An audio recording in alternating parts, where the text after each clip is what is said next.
Hello friends, black hole এক শতকেরও বেশি সময় ধরে এই শব্দটি যেন বিজ্ঞানীদের ঘুম কেড়ে নিয়েছে।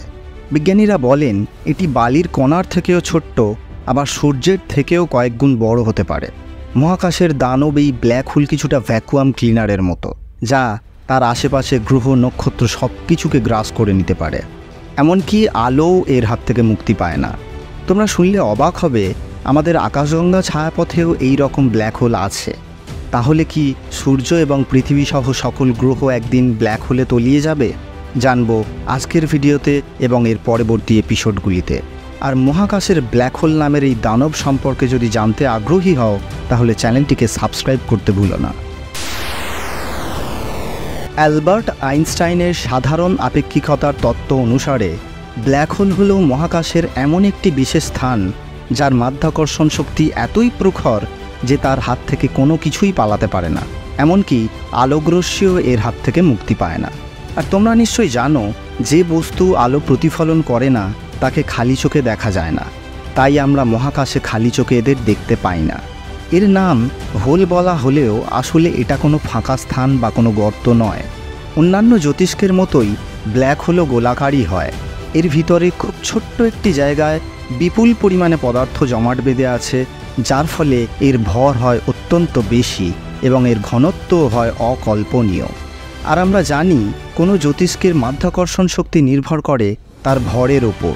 যেহেতু ব্ল্যাক হোলের ভর অত্যন্ত বেশি হয়, তাই এর মাধ্যাকর্ষণ শক্তিও হয় অত্যন্ত বেশি। কিছুক্ষণের জন্য মহাবিশ্বকে চিন্তা করা যাক একটি বিশাল কাপড়ের টুকরো হিসাবে, এবং যদি সেই কাপড়ের উপর কোনো স্থানে কিছু ভারী বস্তু রাখা হয়, তাহলে দেখা যায় যেই সব স্থানে ভারী বস্তু রয়েছে সেই সব স্থানের কাপড় একটু নিচু হয়ে গিয়েছে।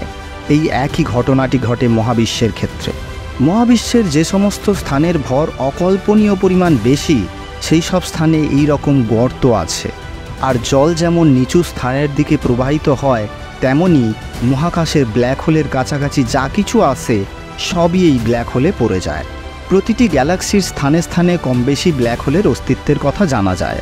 সাধারণত বেশিরভাগ গ্যালাক্সি তার মাঝের ব্ল্যাক হোলকে কেন্দ্র করে ঘুরতে থাকে। সাল 1967, আমেরিকান জ্যোতির্বিজ্ঞানী জন হুইলার প্রথম ব্ল্যাক হোল শব্দটি ব্যবহার করেন। 10 এপ্রিল 2019 সাল ইভেন্ট হরাইজন টেলিস্কোপের মাধ্যমে প্রথম ব্ল্যাক হোলের ছবি নেওয়া সম্ভব হয়। এই ব্ল্যাক হোল কিভাবে তৈরি হয় জানলে প্রথমে তোমাদের বিশ্বাস করতেই অসুবিধা হবে। তোমাদের মনে হবে যে মহাবিশ্বকে একসময় আলোকিত করত, সেই এখন মহাবিশ্বের আলো গ্রাস করে নিচ্ছে।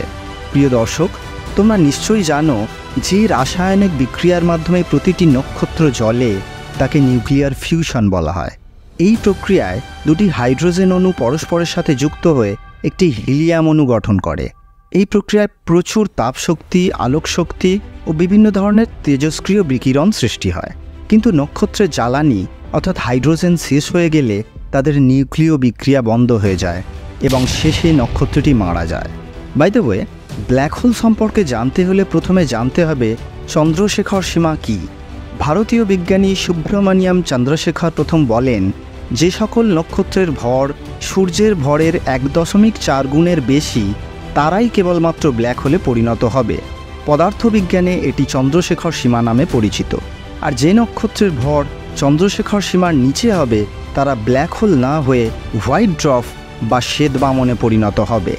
এই হোয়াইট ড্রফ বা শ্বেতবামন আসলে কি, তা নিয়ে অন্যদিন আলোচনা করব। অর্থাৎ আমরা বলতে পারি চন্দ্রশেখর সীমার উপরের নক্ষত্র মৃত্যুর পরে ব্ল্যাক হোলে পরিণত হয়। মৃত্যুর পরেও এই বৃহৎ নক্ষত্রগুলির ভিতরে প্রচুর পরিমাণে পদার্থ অবশিষ্ট থাকে এবং অত্যধিক অভিকর্ষ বলেরও সৃষ্টি হয়। ফলে মৃত নক্ষত্রটিতে এক ধরনের কেন্দ্রমুখী চাপ সৃষ্টি হয়। ফলে ধীরে ধীরে সমস্ত ভর নক্ষত্রটির কেন্দ্রের দিকে সংকুচিত হতে শুরু করে। এই অবস্থায় মৃত নক্ষত্রটি বাইরের এবং ভিতরের চাপ সমান করার চেষ্টা করে এবং এর ফলস্বরূপ মৃত নক্ষত্রটিতে এক ভয়ঙ্কর বিস্ফোরণ ঘটে এবং তার ফলে মৃত নক্ষত্রটি নিজের ভিতরের কিছু অংশ বাইরের দিকে প্রচণ্ড বেগে ছিটকে বের করে দেয়। এই অতি বৃহৎ বিস্ফোরণ সুপারনোভা নামে পরিচিত। এই বিস্ফোরণের কারণে নক্ষত্রের বাইরের অংশটি মহাশূন্যে নিক্ষিপ্ত হয় এবং ভিতরের অংশটি পরিণত হয় একটি ব্ল্যাক হোলে। প্রিয় দর্শক, আজকের এই পর্যন্ত। আবার দেখা হবে নেক্সট ইন্টারেস্টিং ভিডিওতে। তোমরা এতক্ষণ দেখছিলে এডুকেয়ার চ্যানেল। আমি তাপস দাস, সাইনিং অফ।